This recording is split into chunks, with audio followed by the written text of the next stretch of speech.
पहले बहुत बड़ा अंधभक्त था बीजेपी का। हाँ। लेकिन इस अत्याचार के बाद अब इनको कभी जीवन में वोट नहीं करूंगा।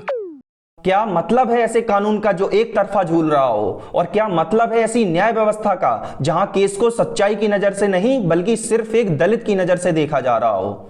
यूजीसी क्या है ये बता के मैं आपका और अपना वक्त जाया नहीं करूंगा, क्योंकि मेरा काम न्यूज देना नहीं बल्कि न्यूज के ऊपर पॉइंट ऑफ व्यू देने का है।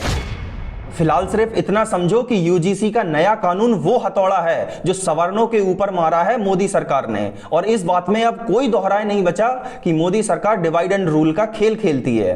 पहले राजनीति के लिए हिंदू मुस्लिम को बांटा और अब उसी राजनीति के लिए हिंदुओं को जातियों में बांट रही है। दरअसल हमारी चिंता पहले ये नहीं होनी चाहिए कि यूजीसी ने नया कानून क्यों लाया, बल्कि हमारी चिंता ये होनी चाहिए कि हमारा देश किस तरफ जा रहा है और ये देश की राजनीति कूटनीति में क्यों बदल रही है। क्योंकि पिछले कुछ महीनों में जैसे जैसे केसेस और इंसिडेंट आए हैं, ये साफ दिखने लगा है कि मोदी सरकार और बीजेपी पतन की तरफ बढ़ रहे हैं।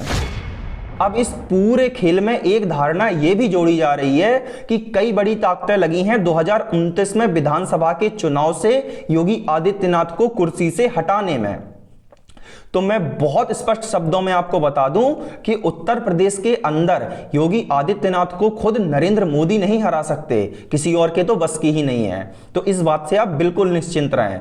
दूसरी बात, यूजीसी ने नया कानून लाया जरूर है, परंतु वो स्पष्ट ये नहीं कहता कि सवर्णों की बात नहीं सुनी जाएगी। सिंपल समझो, पहले जो हरिजन एक्ट चलता था उसी से मिलता जुलता ये नया कानून लाया है यूजीसी ने, बट कुछ स्ट्रिक्ट नॉर्म्स के साथ में।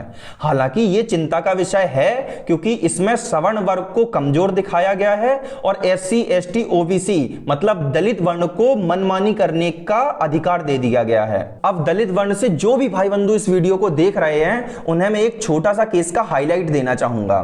विष्णु तिवारी ललितपुर का एक व्यक्ति था, उस पर एससी एसटी हरिजन एक्ट लगा जो किसी खुन्नस में आकर दलित वर्ण के व्यक्ति ने झूठा लगाया था। तो उसमें उनको 20 साल की सजा हुई। इन 20 सालों में उनके माता पिता की हार्ट अटैक से मृत्यु हो गई। जब वो 20 साल बाद अपनी सजा पूरी करने के बाद बाहर आए तो उनके पास परिवार कहने के लिए कोई नहीं था।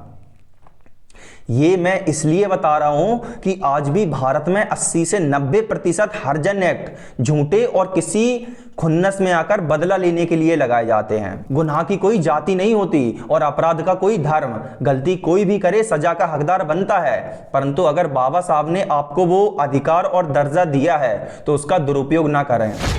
तो मुझे लगता है कि दलित वर्ण के हर उस व्यक्ति को आगे आकर सवर्णों का सहयोग करना चाहिए जो जागरूक है, पढ़ा लिखा है और मानवता रखता है। हम इस कानून में विरोध नहीं बल्कि बदलाव चाहते हैं। जय हिंद।